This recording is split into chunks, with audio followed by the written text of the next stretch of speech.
Assalamualaikum warahmatullahi wabarakatuh. Pada kesempatan kali ini saya Atik Fitria dengan NPM 2114-0144 untuk memenuhi tugas middle untuk semester 4 ini ingin menyampaikan materi tentang metode pembelajaran Ibnu Khaldun pada mata kuliah metode pembelajaran AUD yang diampu oleh Ibu Hajah Rahimah MPD. Pemikiran Ibnu Khaldun tentang pendidikan. Ibnu Khaldun telah menuangkan pemikirannya tentang pendidikan dalam karyanya yaitu Muqaddimah. Dalam buku tersebut beliau mengatakan bahwa barang siapa yang tidak terdidik oleh orang tuanya maka akan terdidik oleh zaman. Maksudnya barang siapa yang tidak memperoleh tata krama yang dibutuhkan sehubungan pergaulan bersama melalui orang tua mereka yang mencakup guru-guru dan para sesepuh dan tidak mempelajari hal itu dari mereka, maka ia akan mempelajarinya dengan bantuan alam dari peristiwa-peristiwa yang terjadi sepanjang zaman. Zaman akan mengajarkannya. Ibnu Khaldun menyatakan bahwa ada unsur psikologi peserta didik sehingga harus menempatkan bimbingan kepada peserta didik sesuai dengan keadaan perkembangannya. Sebagai makhluk sosial, peserta didik dianjurkan untuk dibimbing oleh para ahli yaitu pendidik. Hal ini sesuai dengan karakteristik pendidikan sosio-progresif yang berpandangan bahwa subjek pendidik harus aktif. Sekolah merupakan dunia yang kecil untuk masyarakat besar. Aktivitas ruang kelas harus mampu memecahkan masalah, serta suasana sekolah harus diarahkan yang kooperatif dan demokratis.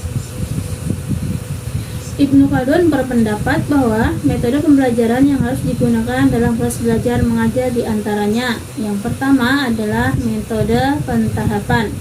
Pengetahuan yang efektif dapat dilakukan dengan cara berangsur-angsur, setapak demi setapak atau perlahan-lahan. Sebab pendidik harus memahami kemampuan akal dan kesiapan peserta didik secara menyeluruh. Contohnya dalam pembelajaran Asmaul Husna. Asmaul Husna jumlahnya sangat banyak yaitu 99 dapat diajarkan kepada anak-anak dengan bertahap, misalnya dengan per 5 Asmaul Husna. Kemudian metode yang kedua yaitu metode pengulangan. Ibnu Khaldun berkata, keahlian hanya dapat diperoleh melalui perulangan perbuatan yang membekas di akal manusia. Pengulangan lebih jauh membawa kepada kesediaan jiwa dan pengulangan lebih lanjut menimbulkan keahlian dan membekas tertanam. Biasanya metode ini diterapkan ketika mengajarkan tentang hafalan di sekolah.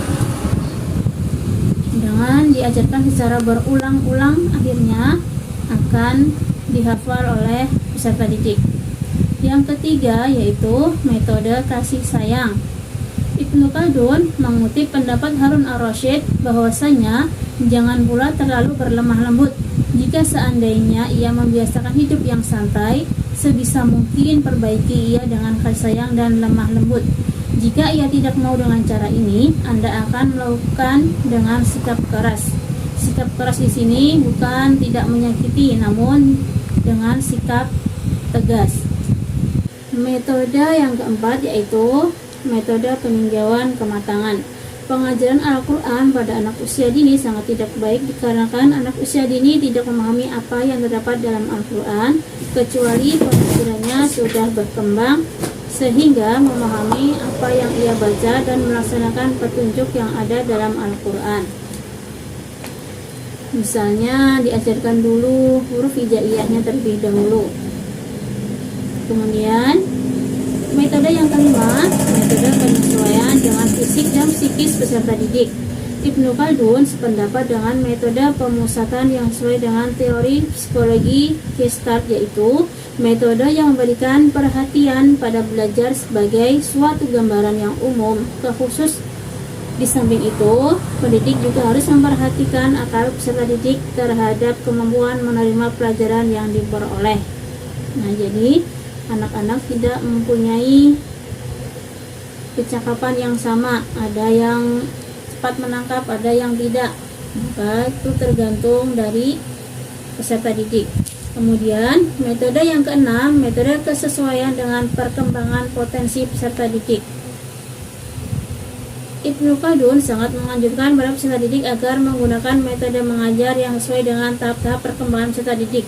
Peserta didik dituntut kreatif agar dapat mengembangkan potensi masing-masing. Untuk kelompok A dan kelompok B harus tidak sama. Nah, kelompok A itu lebih mudah, kemudian kalau untuk kelompok B akan ditingkatkan lagi kesulitannya. Metode yang ketujuh yaitu metode penguasaan satu bidang. Ibnu Khaldun mengatakan bahwa salah satu madhab yang terbaik pada metode yang harus diikuti dalam pengajaran taklim adalah meniadakan cara yang membingungkan murid. Contohnya mengajarkan dua cabang ilmu pengetahuan sekaligus, jadi untuk anak-anak diajarkan satu persatu. Kemudian yang kedelapan adalah metode widya wisata atau metode karya wisata. Ibnu Khaldun berpendapat bahwa berkelana mencari ilmu merupakan keharusan untuk mendapatkan faidah pengetahuan sekaligus kesempurnaan yang hanya bisa dengan bertatap muka dengan orang-orang yang berpengaruh, misalnya ketika dilaksanakan untuk puncak tema. Kemudian yang kesembilan yaitu metode praktek atau latihan. Ibnu Khaldun berpendapat agar para peserta didik setelah melakukan proses teoritis, beliau menganjurkan agar peserta didik untuk melakukan praktek atau melaksanakan lapangan. Dengan ini, maka kemahiran serta penguasaan akan berbentuk pada diri peserta didik. Itu pada praktek atau demonstrasi yang biasa kita lakukan di sekolah.